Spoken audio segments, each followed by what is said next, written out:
馮睎乾的專欄，標題為反駁鄧炳強的謬論。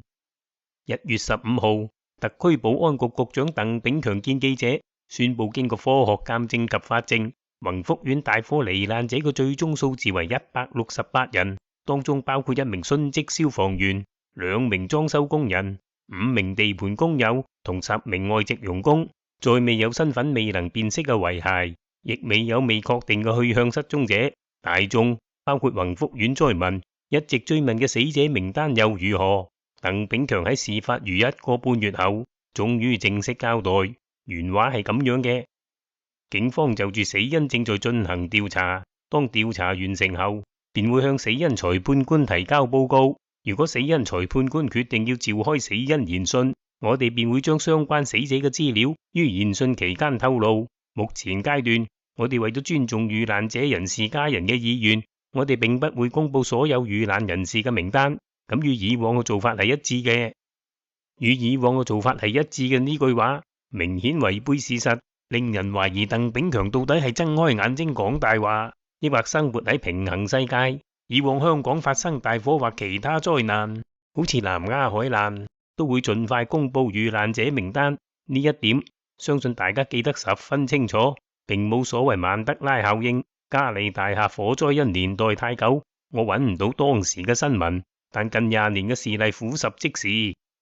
如2008年8月10號嘉禾大廈5級火，4人遇難，翌日就有死者名單。可見於大公報當年8月11號報道，搶救大廈5級烈火，讓住客吸氧氣逃命，2消防捨己殉職。2011年11月30號，旺角花園街4級火，9人遇難。文匯報2011年12月2號就有一篇花園街大火死者名單。2012年10月1號南丫海難，39人死亡，亦喺幾日後公布完整遇難者名單。以上例子才是香港以往嘅做法，難道都係不尊重死者家屬嘅意願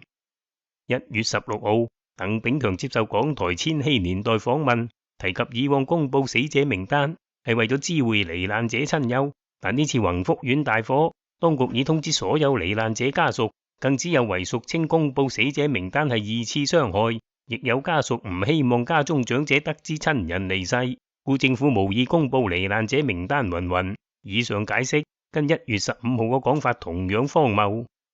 按照鄧炳強嘅講法，難道以往嘅火災或南丫海難，政府就冇通知罹難者家屬？如果家屬唔希望家中長者得知親人離世，亦係保密嘅理由，咁樣按照以往嘅做法，政府是否先逐家逐戶徵詢遺屬意見，等到人人同意才拍板公布死者名單呢？顯而易見，咁唔係事實，情理上亦完全講唔通。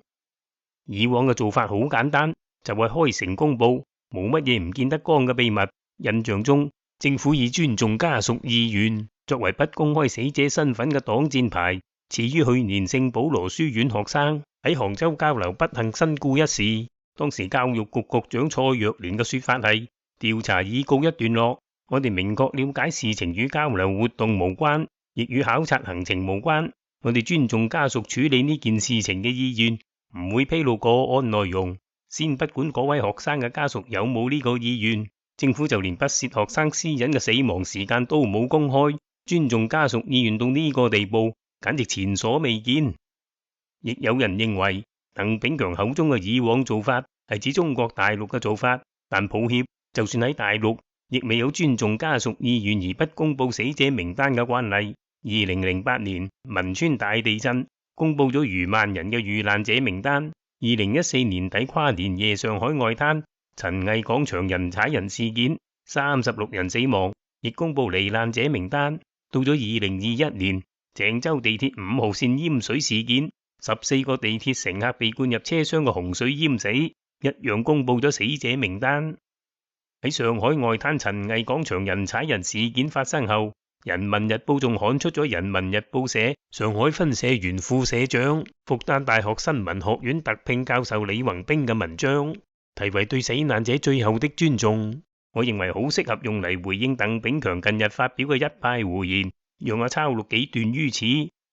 每次重大事故之後，罹難者人數與身份確認總係會得到焦灼嘅注視。如果未有及時準確嘅回應，就會引嚟好多不必要嘅猜疑甚至謠言。而如實公佈罹難者名單係終結猜疑嘅最佳選擇。以前不少群死群傷事故，罹難者名單總係被濃縮為一個孤零零、冷冰冰嘅數字。事實上，對任何一場災難，要吸取教訓、抵抗遺忘，最有效嘅方式之一係盡可能發掘與人性相關嘅生命細節。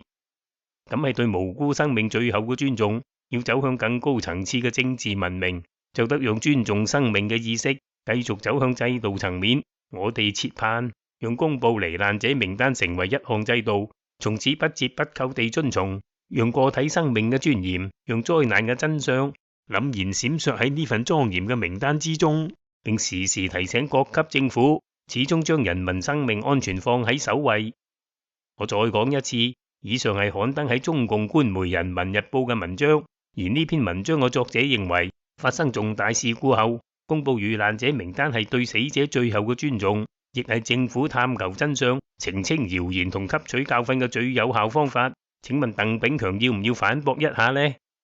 事實上，宏福苑遇難者名單遲遲未有公佈，早已引起各種不必要嘅猜測。現在鄧炳強表示不公佈，我就睇到有人議論紛紛，係咪擔心一份公佈名單？就有人質疑點解冇邊個嘅？細節一公開，謊言就無所遁形，死者一定有黑工啦。不過呢啲唔講得，諸如此類嘅陰謀論，歸根究底都源於資訊不透明，包括鄧炳強在內嘅特區官員責無旁貸。鄧炳強若無法反駁以上列舉嘅事實同論點，就應該按照香港以往嘅慣例，大陸處理重大事故嘅做法，以及上述《人民日報》文章嘅觀點，收回自己嗰啲愚弄公眾嘅歪理，然後如實公開遇難者名單，以表達對亡者最後嘅尊重。本文獲作者授權，轉載自馮睎乾13維度 Patreon。編者按本文僅代表專欄作者個人意見，不反映本報立場。